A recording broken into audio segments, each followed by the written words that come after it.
오늘은 이스라엘과 이란 간 격화된 군사 충돌의 최신 소식을 전해드립니다. 이스라엘은 2025년 6월 19일 이란 아라크 원전을 정밀 타격했다. 원자로 외벽이 뚫릴 정도의 강력한 미사일을 사용했다. 이 공격으로 아라크 원전은 심각한 손상을 입었다. 다행히 방사능 유출은 발생하지 않았다고 전해진다. 이란은 즉각 보복을 천명하며 이스라엘 디모나 원전을 공격하겠다고 경고했다. 이는 이스라엘의 핵무기 제조 시설로 알려진 곳이다. 2025년 6월 20일 오전 6시 이란은 디모나 원전을 겨냥해 탄도미사일을 발사했다. 하지만 결과는 충격적이었다. 이란의 에마드 미사일은 목표에서 42.93km 떨어진 베르셰바의 민간 아파트에 명중했다. 이로 인해 건물이 대파되고 차량 여러 대가 파괴되었다. 베르셰바 소방당국은 주민들이 대피해 큰 인명피해는 없었다고 밝혔다. 그러나 일부 주민이 파편과 화상으로 부상을 입었다. 이란은 에마드 미사일의 명중 오차가 10m라고 주장했으나 실제 오차는 430배인 42.93km였다. 이는 이란 무기 체계의 한계를 드러냈다. 공산 전체주의 국가들의 무기 성능은 공식 발표와 실제 성능 간 큰 격차가 있다. 이란의 이번 실패는 이를 여실히 보여준다. 이스라엘은 아라크 원전 공습을 성공적으로 수행하며 군사적 우위를 과시했다. 위성 사진은 원자로 중앙에 구멍이 난 모습을 보여준다. 이란은 디모나 원전, 즉 시몬 페레스 네게브 원자력 연구센터를 공격하려 했다. 이곳은 이스라엘의 플루토늄 생산 및 핵무기 제조 시설로 추정된다. 이스라엘은 핵무기 보유를 공식적으로 부인하지도 인정하지도 않는 NCND 정책을 유지한다. 그러나 디모나에서 수십 기의 핵탄두를 보유한 것으로 알려졌다. 이란의 보복은 6월 19일 밤 디모나 대피령 예고로 시작되었다. 중동 매체들은 이를 대대적으로 보도했다. 6월 20일 오전 이란이 발사한 미사일은 네게브 사막의 민간 지역에 떨어졌다. 목표였던 디모나 원전과는 거리가 상당했다. 에마드 미사일은 북한의 화성-7 노동 미사일의 개량형으로 샤브-3을 기반으로 한다. 사거리는 1700km, 탄두 중량은 750kg이다. 이란은 다탄두 시스템과 50m의 명중 정밀도를 갖췄다고 주장했다. 그러나 이번 공격은 단일 탄두로도 43km의 오차를 보였다. 미사일의 명중 오차, CP는 표적 반경 내 50%의 탄착을 의미한다. 작은 CP는 높은 정확도를 나타낸다. 탄도미사일은 풍량, 풍속, 기압, 온도 등 기상 조건에 크게 영향을 받는다. 사격지와 표적 간 기상 데이터를 반영해야 한다. 이란은 기상 재원을 제대로 분석하지 못한 것으로 보인다. 이는 미사일의 큰 오차로 이어졌다. 러시아의 이스칸더나 북한의 KN-23도 비슷한 문제를 겪었다. 우크라이나 공격에서 수백 미터에서 수 킬로미터의 오차가 발생했다. 중국도 최근 대륙간 탄도미사일의 연료 탱크에 물이 들어 있었다는 보도가 나왔다. 이는 공산 국가들의 무기 신뢰성 문제를 보여준다. 이란은 2025년 6월까지 이스라엘에 400발 이상의 미사일을 발사했다. 그러나 대부분 격추되거나 민간 시설에 떨어졌다. 군사시설이나 국방부 청사를 정확히 타격했다는 보고는 단 한 건도 없었다. 이는 이란의 군사적 한계를 드러낸다. 이스라엘은 이란의 보복에 강력히 대응할 것이라고 밝혔다. 네타냐후 총리는 추가 공격을 예고했다. 이란은 이스라엘이 전쟁을 시작했다고 주장하며 보복의 정당성을 강조했다. 하메네이 최고 지도자는 강경한 입장을 유지했다. 이스라엘은 6월 13일 이란 핵시설과 군사기지를 대대적으로 공습했다. 이는 1980년대 이란-이라크 전쟁 이후 최대 규모의 공격이었다. 이란은 6월 13일 100여 대의 드론과 150여 발의 미사일을 동원해 텔아비브, 하이파, 예루살렘을 공격했다. 이는 2024년 공격보다 큰 피해를 입혔다. 이스라엘 방공망은 대부분의 미사일을 요격했으나 텔아비브 고층 건물이 피해를 입었다. 이는 방공망의 한계를 드러냈다. 이란은 파타-1 극초음속 미사일을 사용했다고 주장했다. 그러나 낙하 속도와 잔해 분석으로 요격된 잔해라는 추측이 나왔다.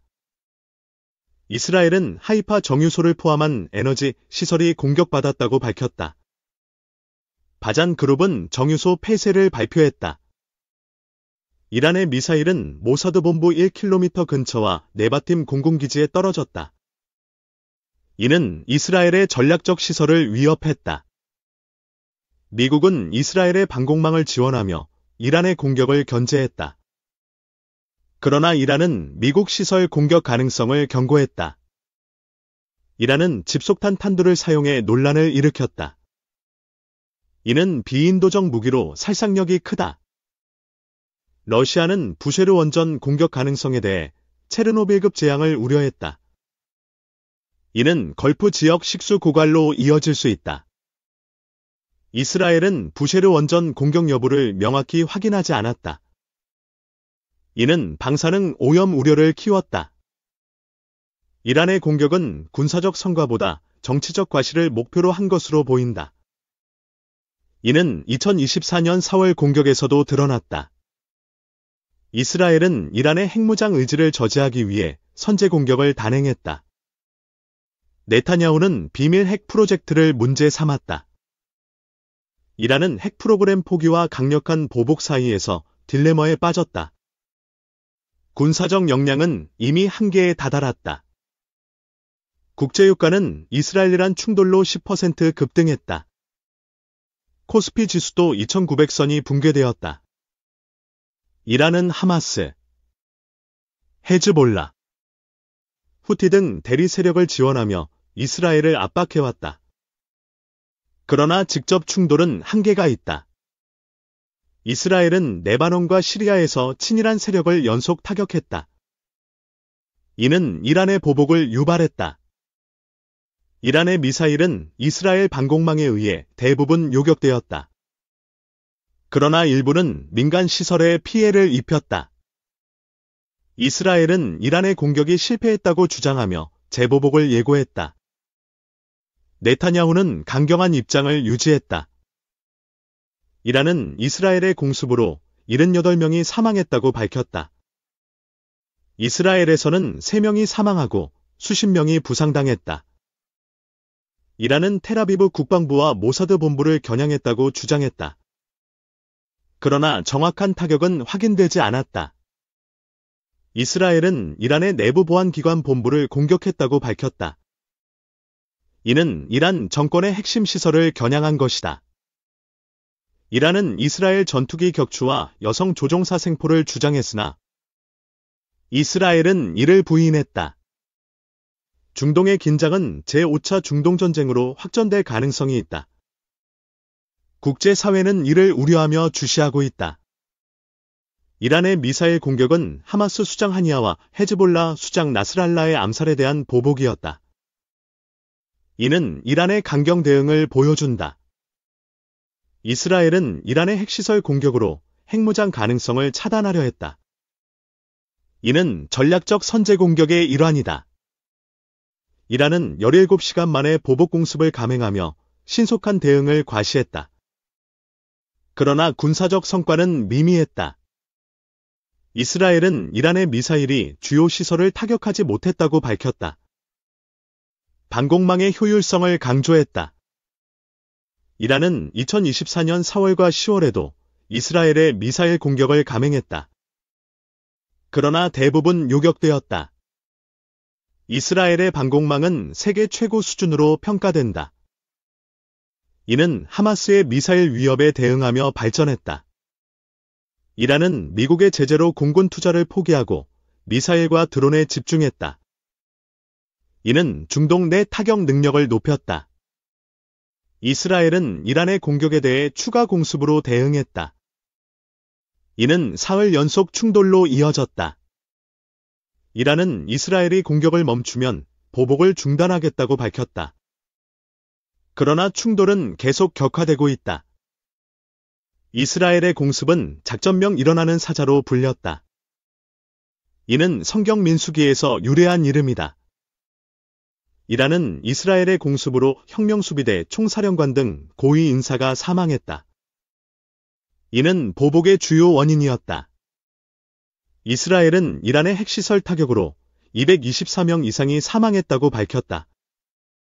부상자는 1481명에 달한다. 이란은 이스라엘의 280명 이상의 사상자를 초래했다고 주장했다. 그러나 확인된 피해는 제한적이다. 유럽연합은 이란의 핵무장 가능성을 강하게 반대했다. 이스라엘과의 연대를 표명했다. 이란은 아라크 원전 외에 나탄즈 핵시설도 공격받았다. 이는 이란의 핵 프로그램에 큰 타격을 주었다. 이스라엘은 이란의 미사일 저장소와 군사기지를 추가로 타격했다. 이는 이란의 군사력을 약화시켰다. 이란은 이스라엘의 공격에 대해 국제원자력기구 IAEA에 제소할 가능성을 시사했다. 이는 외교적 대응의 일환이다. 이스라엘은 이란의 보복이 제한적이라고 평가하며 추가 공격을 준비하고 있다. 이는 충돌의 장기화를 예고한다.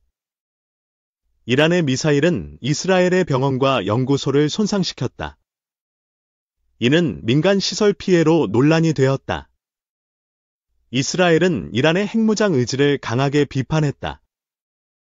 이는 선제 공격의 명분으로 작용했다. 이란은 이스라엘의 공격이 중동 평화를 위협한다고 비난했다. 그러나 보복은 군사적 효과를 내지 못했다. 이스라엘은 이란의 미사일이 주요 군사 시설을 타격하지 못했다고 강조했다. 이는 방공망의 성공을 보여준다. 이란의 공격은 텔아비브와 예루살렘에서 폭발음을 일으켰다. 그러나 피해는 제한적이었다. 이스라엘은 이란의 보복이 실패했다고 선언하며 추가 공습을 준비했다. 이는 강경 대응의 연속이다.